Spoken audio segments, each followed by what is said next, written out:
Praise the Lord. தேவனுக்கு மகிமை உண்டாவதாக. ஆண்டவரும் இரட்சகருமாய் இருக்கிற இயேசு கிறிஸ்துவின் நாமத்தினாலே உங்கள் யாவரையும் நான் வாழ்த்துகிறேன். இந்த நாளுக்கான தேவனுடைய வார்த்தை ரோமர் 8வது அதிகாரம் 28வது வசனம். அன்றியும் அவருடைய தீர்மானத்தின்படி அழைக்கப்பட்டவர்களாய் தேவனிடத்தில் அன்பு கூறுகிறவர்களுக்கு சகலமும் நன்மைக்கு ஏதுவாக நடக்கிறது என்று அறிந்திருக்கிறோம். எனக்கு அன்பானவர்களே, இந்த வேத வசனம் ஒரு காரியத்தை காண்பித்து கொடுக்கிறது. தேவனிடத்தில் அன்பு கூறுகிறவர்களுக்கு சகலமும் நன்மைக்கு ஏதுவாய் நடக்கும். Glory to God. அதாவது யார் ஒருவர் தேவனிடத்தில் அன்பு கூறுகிறார்களோ அவர்கள் தேவனுடைய திட்டத்தில் பங்கு உள்ளவர்களாக இருக்கிறார்கள். இப்போ அங்கே என்ன நடக்குது அப்படின்னா, பரிசுத்த ஆவியானவர் அவர்களை தேவ திட்டத்தில் நடத்துகிறார். தேவ திட்டத்தை அவங்களுடைய வாழ்க்கையில் நிறைவேற்றி கொடுக்கிறார். வேதம் சொல்லுகிறது, and we know that all things work together for good to them that love God. அப்போ அங்கே ஒருத்தர் work together, அங்கே 2 பேர் வேலை செய்வதை பார்க்க முடியும். ஆவியானவர் என்ன செய்கிறார்? தேவனிடத்தில் அன்பு கூறுகிற ஒவ்வொருவருடைய காரியத்திலேயும் அவர் தன்னுடைய வேலையை செய்கிறார். அந்த காரியத்தில் தேவ திட்டம் நிறைவேறுவதற்காக பரிசுத்த ஆவியானவர் உங்களுக்கு ஒத்தாசையை கொடுக்கிறார்.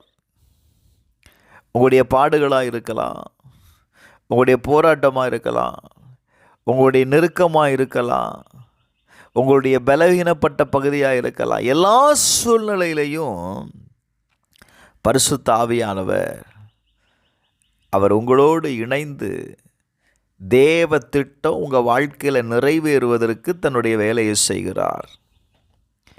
எனக்கு அன்பானவர்களே, 1 பேதுரு 5:10 வாசிக்கும்போது, நாம் அவருடைய நித்திய மகிமைக்காக நாம் அழைக்கப்பட்டிருக்கிறோம். Glory to God. அப்போ இந்த காலத்தில் இப்போ நம்ம அனுபவிக்கிற இந்த பாடுகள் நம்மளை என்ன செய்கிறது? தேவன்தாமே கொஞ்ச காலம் பாடு அனுபவிக்கிற உங்களை சீர்படுத்தி ஸ்திரப்படுத்தி பலப்படுத்தி நிலைநிறுத்துவாராக. உங்களை நிலைநிறுத்தும்படி தான், உங்களை தேறினவர்களாய் நிறுத்தும்படி தான் இந்த உபத்திரவம். அப்போ நான் என்ன செய்யணும்? என்னுடைய எல்லா உபத்திரவத்திலையும் நெருக்கத்திலேயும் நான் தேவனிடத்தில் அன்பு கூறுகிறவர்களாக இருக்க வேண்டும். 1 கொரிந்தியர் 2:9 வாசித்தீங்க அப்படின்னா, தேவன் தம்மில் அன்பு கூறுகிறவர்களுக்கு ஆயத்தம் பண்ணினவர்களை கண் காணவும் இல்லை, காது கேட்கவும் இல்லை, அவைகள் மனுஷனுடைய இருதயத்தில் தோன்றவும் இல்லை என்று எழுதப்பட்டிருக்கிறது.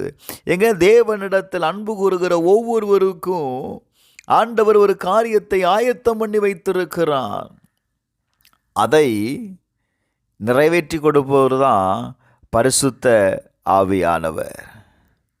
இந்த கால வேளையில் யாருக்கு இந்த பரிசுத்த ஆவியானவர் யாரோடு சேர்ந்து அந்த வேலையை நிறைவேற்றுகிறார்?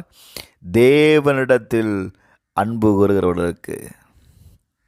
நல்ல கவனிங்க. வெளிப்படுத்தின விசேஷம் 3:19, நான் நேசிக்கிறவர்கள் எவர்களோ அவர்களை கடிந்து கொண்டு சிட்சிக்கிறேன், ஆகையால் நீ ஜாக்கிரதையாயிருந்து மனம் திரும்பு. சில நேரத்தில் தேவன் நம்மை சிட்சிக்கிறார். சில நேரத்தில் நெருக்கங்கள் அதிகமாகிறது. வேதம் சொல்லுது, எப்பா நான் உன்னை நேசிக்கிறதுனால தான் நான் உன்னை சிட்சிக்கிறேன், ஆகையால் நீ ஜாக்கிரதையாயிருந்து மனம் திரும்பு. சூழ்நிலையிலிருந்து மனம் திரும்பு.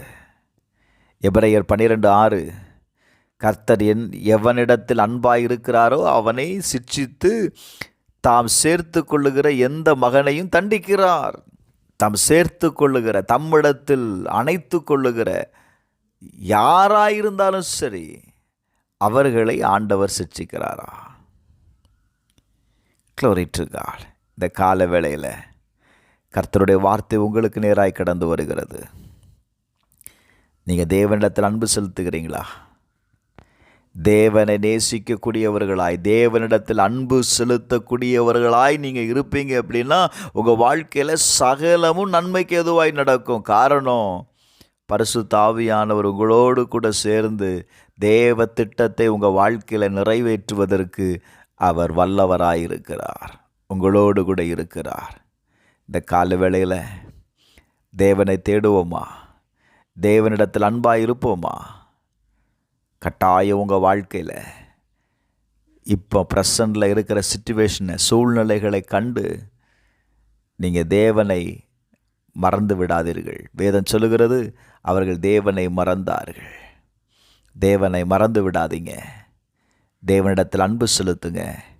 கட்டாயம் பரிசுத்த ஆவியானவர் நீங்கள் செய்கிற காரியத்தில் உங்களோடு கூட இணைந்து அதை நிறைவேற்றி தருவாராக. பரலோக பிதாவே, இயேசுவின் நாமத்தினால ஆண்டவரே, தேவனிடத்தில் அன்பு செலுத்துகிறவர்களுக்கு சகலமும் நன்மைக்கு எதுவாய் நடக்கும்னு சொன்னீங்களப்பா. இந்த கால வேளையில் உம்மை தேடுகிற, உம்மிடத்தில் அன்பு செலுத்துகிற ஒவ்வொருடைய வாழ்க்கையிலையும் நன்மை உண்டாகட்டும். இயேசுவின் நாமத்தில் ஜெபிக்கிறேன் பிதாவே, ஆமென்.